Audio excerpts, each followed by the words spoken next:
Okay, hey there everybody. This is Provo Premed again, making videos to help BYU students and other students in general. Today our video is what if I fail, withdraw, or get a C or a D in the class?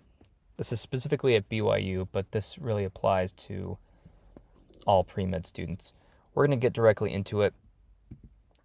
This is a really common thing that actually happens, and at BYU, where so many students are remarkable and high achieving, students do not want to talk to each other about their bad grades, in air quotes, right? Because a bad grade is kind of subjective.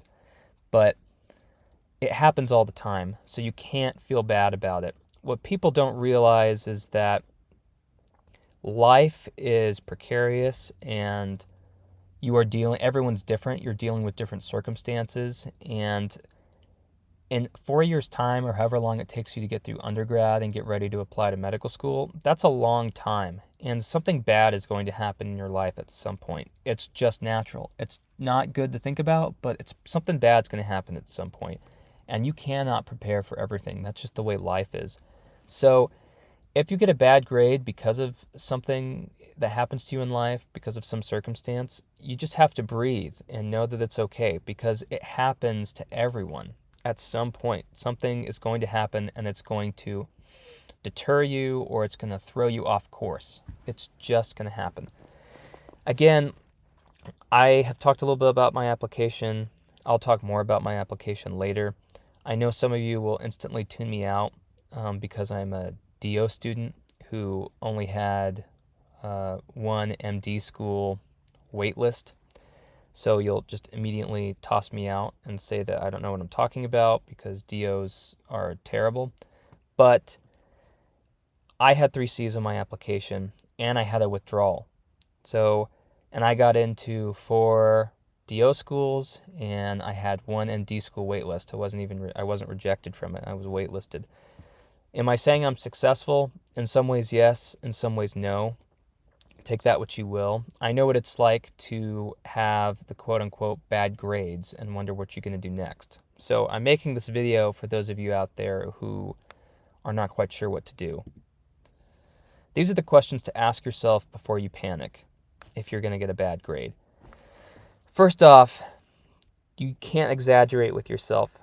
Figure out if you're actually going to fail a class. Or did you already fail a class in the past? Are you actually going to fail this? Or if you work really hard, truth be told, you're probably going to get a C in the class, because a C is very different from an F. A D, very different from an F, right? Those two things mean different things. Those two grades, they're just very different. Is the class that you're struggling in, that you already have a bad grade in, or that you're going to have a bad grade in, is it a med school prereq? Is it a prereq in your major? Or is it just some other class? Is it some other general education requirement? What is it? And then, are you a freshman or a sophomore? Because that matters a lot. Grades that are sort of bad, that occur when you're a freshman or sophomore, those mean less to an admissions committee than if you're a senior and all of a sudden you get 3 C's, right? That says something different about your story and about your growth and your trend, right? What's happening to you in your life. And then, are there circumstances outside of your control which led to you getting this grade? I've already talked about that. If there's nothing that could have prevented you from getting a bad grade, you cannot beat yourself up and tell yourself that you're hosed and that your chances to get into medical school are now out the window. That's not true. You can't tell yourself that because it's just not true in general, and you shouldn't tell yourself that because it's just not true. So don't do that. And then the last thing to ask yourself is, how many of these bad grades do you actually have in your transcript? I've sort of already talked about this. Grades show that you know what you're doing when it comes to the course or the material, and they show a good work ethic, but they also show luck, like I've said before. If you go 4 years at BYU or some other university and you had no problems that possibly threw you off course and made you possibly get a bad grade, that doesn't mean you worked hard. That means you got lucky, right? That means you honestly got lucky that you didn't have a death in the family, financial troubles, bad luck, a bad, harsh illness, like a mental breakdown, or, you got a diagnosis of Crohn's disease or something like that. Things like this happen. You can't control that. And if that makes you get a bad grade, one or two or three bad grades, whatever it is, that's not your fault. That just happens. And committees know this. They are not stupid. They know that students who are going to undergrad for 4 years, they're taking a gap year or two. That's a lot of time. Bad things are going to happen. It's not about necessarily the grades. It is a little bit, right? Because obviously those components of your application matter because they say something about you and they have to screen students out somehow. But they also know that medical students are people and they have personal lives, and they know that really your resilience and how you handle these challenges is what really says more about you than whether or not you had smooth sailing in undergrad, everything was just chocolate, and you got a 4.0. Now, sometimes people have bad things that happen to them and they still get a 4.0. So great for them, but it doesn't happen to everybody. So what to do if you get bad grades at BYU? So the first thing you have to figure out, I've gone through a bunch of different scenarios to sort of help you figure it out. So if you know you're going to fail a class, any class generally speaking, if you don't have the grade yet and you're going to fail it, you 100%, you've gone through, you've calculated the grade. You know that even if you do halfway decent, you're still going to get like a D or an F, then you need to withdraw from it. Just withdraw from it. If you're getting an F or if you're going to get a D, withdraw from the class. Why? Because a withdraw looks better on your transcript than an F or D. You'll have people who tell you this isn't true, or, ooh, it looks really bad if you withdrew from this prereq class. It doesn't mean anything, because there are a bunch of reasons why you could have withdrawn from it. It doesn't mean you're stupid. It doesn't mean you were lazy. There are lots of things that can happen that make you go into that decision to withdraw from a class. A withdrawal looks way better than an F or a D. A withdraw is a story, right? A W on your transcript means something happened there. Who knows what it was? An F or D, that means you stuck it through and you got the F or D. And there's a story there as well, but it's very clear if you got an F or a D. So withdraw from it. If it's a prereq for medical school, you have to reassess. And then obviously to get into medical school, you have to take the prereq. So just retake the class a different semester. It's fine. You withdrew from it. It wasn't your semester. It wasn't your year. It's okay. It's not going to affect your chances to get into DO school at all. There are tons of students around the country who have even a history of bad grades who still get into DO school. Again, because medical schools are looking at you holistically. It's also not going to keep you out of your MD state schools. I'll make another video about this, but allopathic medical schools and DO schools, they vary widely in what their GPAs are, their average GPAs, and their average MCAT scores, and whether they're public or private, or what kind of applicants they're looking for, whether they're trying to really serve the state and the community there, or whether they're not, and they're just looking for lots of out-of-state students as well who can attend that school. It varies wildly, right?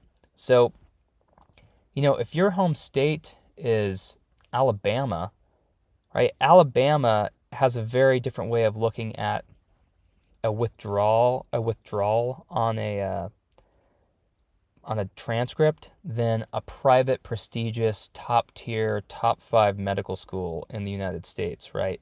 They look at those things differently. So keep that in mind. The other thing that you need to do is if you have one bad grade or if you have a history of bad grades, you need to pull yourself up out of that hole. So it's okay if you get a withdrawal, but you have to get A's and B's in the rest of your classes. You really have to shoot for it. And you still won't be kept out of certain MD schools, and you definitely won't be kept out of DO schools just because you had these bad grades. But you need to be shooting for the A's and B's after this one dip, right? You have to really, really, really work hard and do everything you can to make sure you get A's and B's after that. If the class is not a prereq and you were just taking it either because or it was a general education requirement or something like that, then it's okay. Withdraw from it and either take the class again later or just don't take it, or take it from a different professor or something like that, right? Again, a medical school committee is not going to say, they're not going to screen out an applicant because they withdrew from a course that has nothing to do with medicine, right? If you had a bad experience and you are going to get a D in Philosophy 101, they are not going to kick you out or not even look at you because you have a D in philosophy or something like that, or you have a D in a very esoteric, niche calculus math class or something like that, something that has nothing to do with medicine. It has no bearing on you being a good physician in the future. Don't worry about it. And the last thing is, if this is your last semester at BYU, or you've been accepted to medical school, or the odds are you probably will because you've gotten so many interviews or something like that, you can withdraw from a class that's not a prerequisite. I did this myself. I was taking genetics at BYU. It's a hard class, and I had already been accepted to maybe 2 or 3 DO schools, and genetics was not a prerequisite to get into those schools. And so I just looked at what I was doing at the time and said, okay, well, if I keep working hard in this genetics class, I'm probably still going to get like a C. And I just don't want to put in this effort to get this grade in a class that really doesn't matter to me. So I just withdrew from it. And my medical school acceptance was not rescinded because I withdrew from a class that was not a prerequisite. So keep that in mind. They're not going to kick you out either because something came up, for whatever the reason is, and you didn't want to take the class. Okay, so what happens if you get an F or a D or a C in a prereq? Relax. It's okay. Figure out what the prereq was in. There might be an advisor or somebody who tells you your chances have been shot, right? And now you have no chance to get into medical school. That's not true. You just have to relax and figure out what's going on. For example, if you got a D in organic chemistry, then it's okay. You need to get a C or better usually to get into medical school.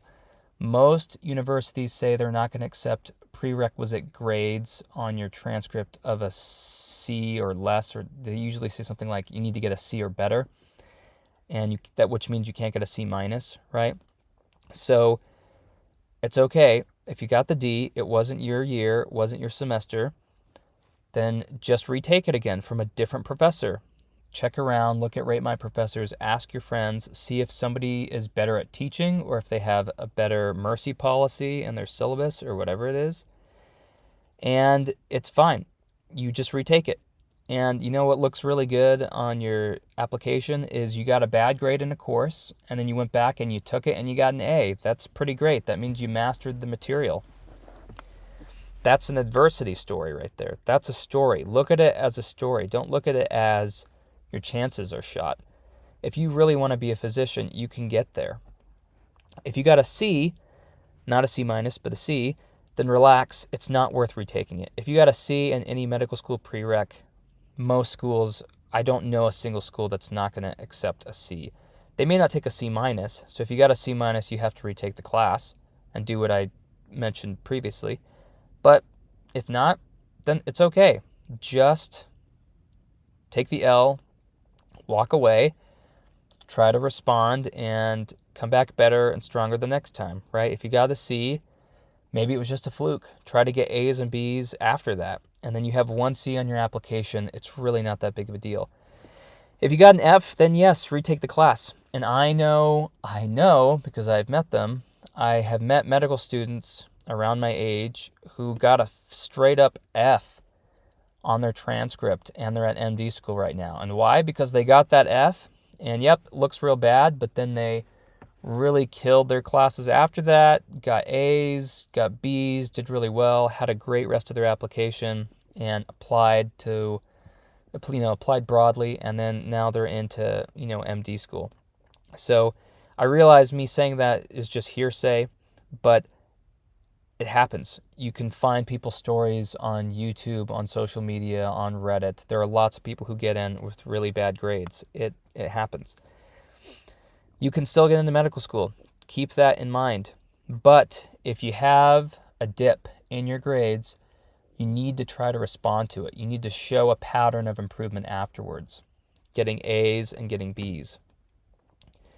So what if you get a bad grade in your course that's required for your major? You're a biochemistry major, and then it says that you can't get anything worse than a D- or something like that. A D- or worse is a failure. Then you just retake the course. It's okay. If you had a D or a D- or something like that, and you retake the course and you get a B or something, that's improvement. That's pretty good. It's not a loss. You did all right. You struggled in this course. It's okay. Walk it off. You can still get into school. Now, some people might say, well, if I got like a D plus and it's required for my major, but it's also not a prereq to get into medical school, yeah, it brings down my GPA, then should I take it or should I leave it, right? Because I don't need it to get into medical school, and I already made the cutoff so I can graduate. What should I do with that grade? That's kind of a personal decision.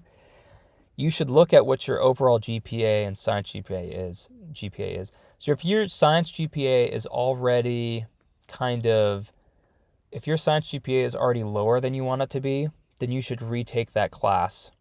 Because if you got a D and then all of a sudden you got an A, yeah, it's sort of going to average out those two grades. But it's a retake. It looks good. You mastered the material. It shows resilience, and it's going to bring up your science GPA a little bit.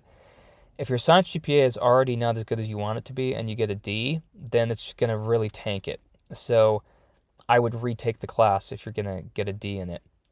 But keep in mind, if you have a 3.9 GPA and then all of a sudden you get a D and then it tanks your grade, it tanks your science GPA, well, maybe there's way more opportunities in the future for you to take science classes and bring it back up. And if that's the case, and you have a history and you can probably do it, then don't retake the class if you got a D plus or something like that. Because there's no point in retaking the D plus if you're going to take more classes in the future and you're going to bring up your GPA again. It's okay. Don't worry about it. So like I said, this is kind of personal, but I've given you a couple of those scenarios to sort of think about. And again, if you need to, retake it from a different professor, a different time of year, something like that. It's going to be okay. How should you increase your GPA? People will say that this is stupid, but there are ways to increase your GPA.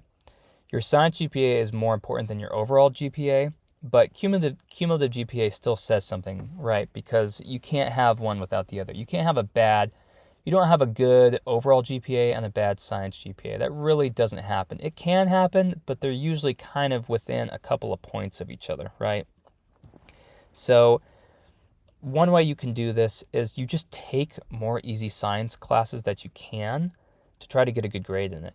And people will tell you this is a waste of money because it puts off your graduation. It makes it longer for you to graduate.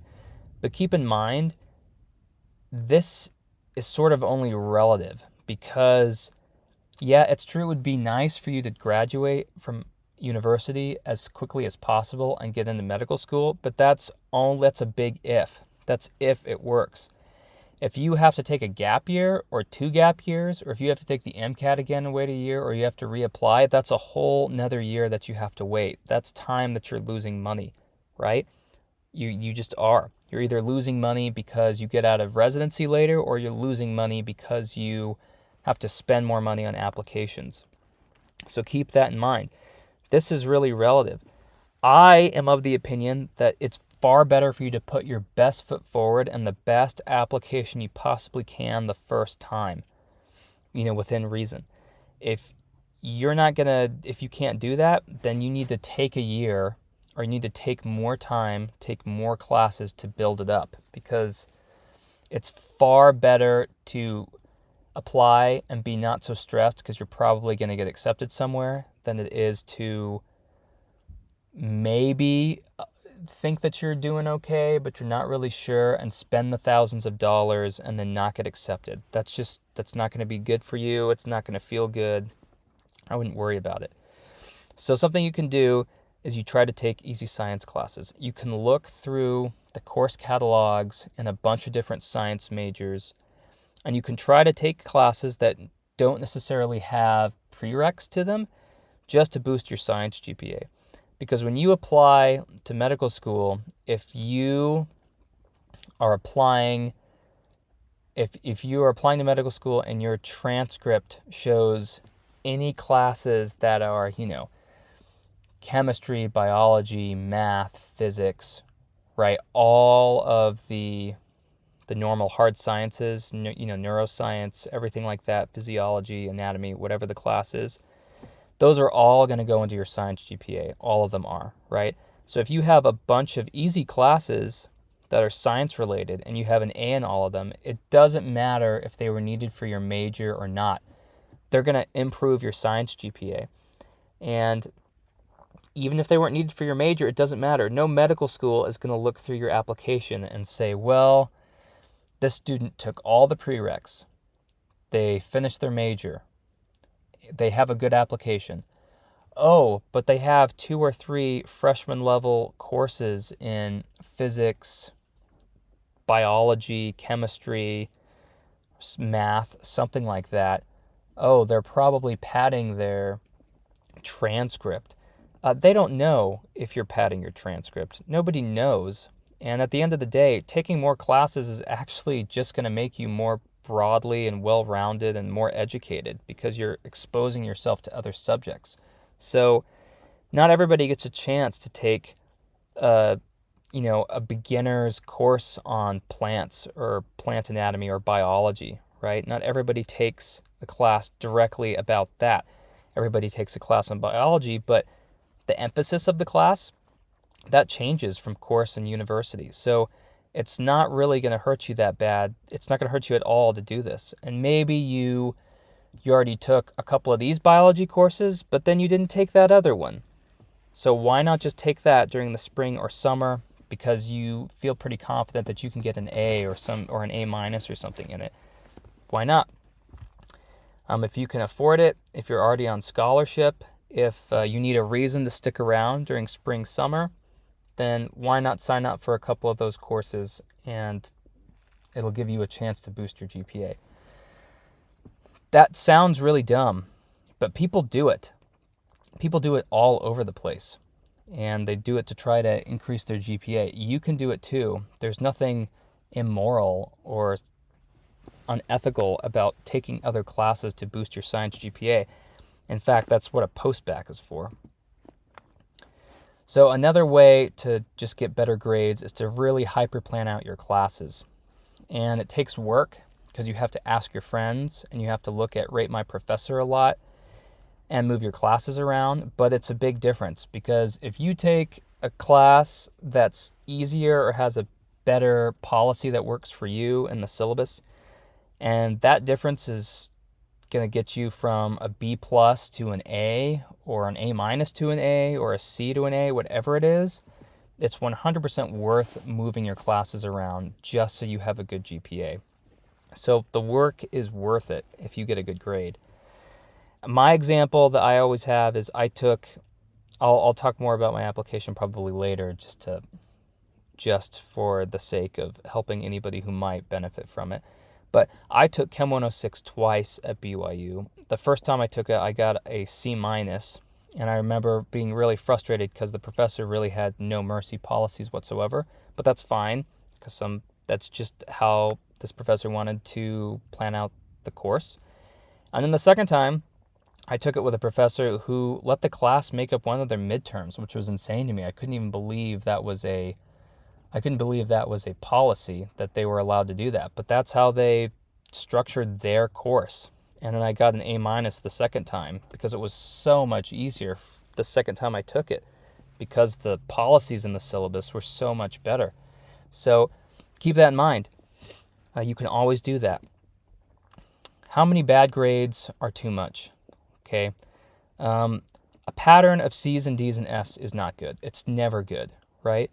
But I have met so many students who have poor grades and they are still in DO school, right? They got in somewhere. They applied broadly. They applied to, they applied to all the DO schools or something, and they got a couple acceptances, and they're still here. They're going to graduate with me, and they're going to go on and, become a neurologist. So they were able to do it. The main thing you need to keep in mind is that if you're getting, it's better to get these bad grades at the beginning of your undergrad career than the end. So what I'm saying is your freshman and sophomore year are transitional periods, right? You're adjusting to a new way of life. You're adjusting to college. You're adjusting to these difficult classes, all the things you're doing. Things are going to go wrong.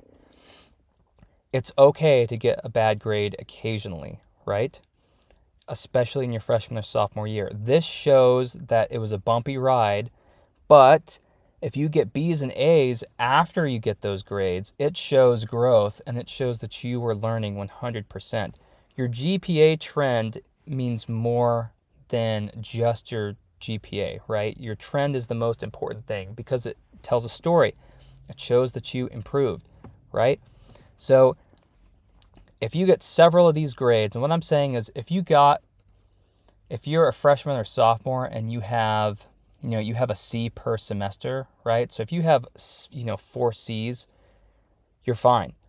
But you're only fine if your junior and senior year, you get A's and B's. If you get a D your freshman year and a D your sophomore year, and you retake those classes and you get A's, and then from there, then on out in your junior and senior year, you get A's or B's, that's growth. That's great. You're going to be fine. You're going to be fine. Don't worry about it.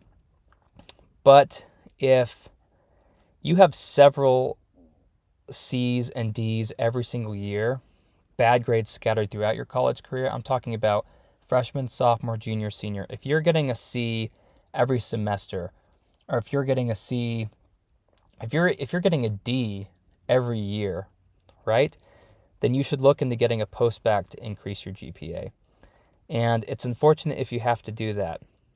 But if it's that severe, then it's going to be really difficult for you to get in or show yourself as a medical student when you apply, unless there's some sort of extenuating circumstance that you can explain why you got a D every single year, right?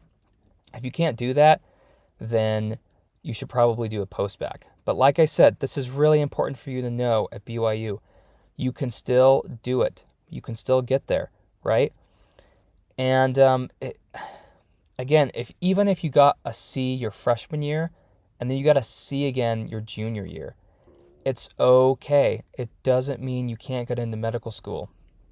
Because like I said before in this PowerPoint presentation, it matters what time of your undergrad career it was, what course it was it a prereq? All those things matter, right? So getting a few bad grades in undergrad is not going to keep you out of medical school because there are so many other things that go into your application. You have to remember that. It's holistic. Your extracurriculars matter. Your MCAT score matters, right? All those things matter. So again, you can't be discouraged because of your grades. You have to think about it the way I've sort of lined out for you, right? It's only going to be a problem if you have multiple C's every semester.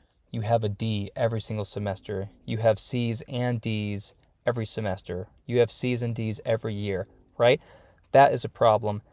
And you need to probably get a postbac to increase your GPA. But if that is not you, then you can still get into DO school 100%. And depending on your state MD schools, you will not be kept out of your MD school, depending on which state you're from. And that's a video for another time. But keep that in mind. You cannot get discouraged. All right? So that's it for this video. Keep these things in mind. I believe in you. Remember, it's okay. If you want to be a physician, you can be a physician.